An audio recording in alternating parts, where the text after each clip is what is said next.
Session number 10, Motif Only. Our goal with this session will be to play everything we've learned so far.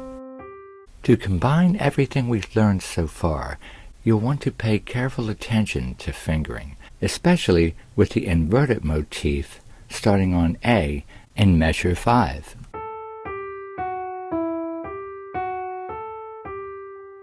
Also, in measure 13, in the left hand with the inverted motif, be careful to finish on the 4th finger.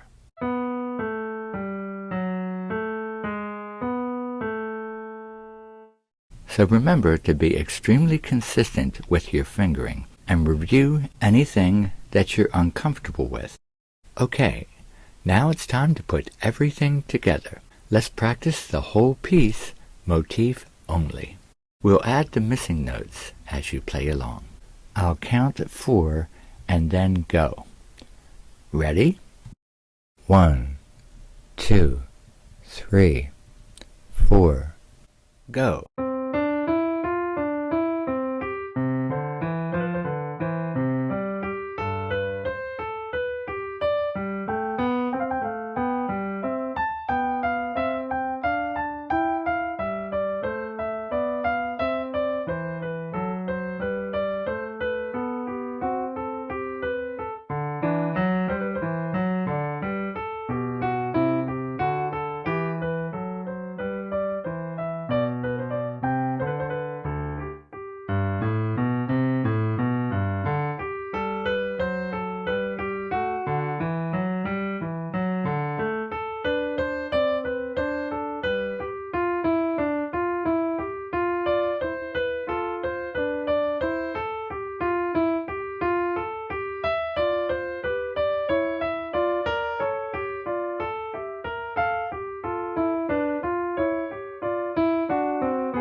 Make sure you can play the whole piece, motif only, really well before moving to part 2, hands separate.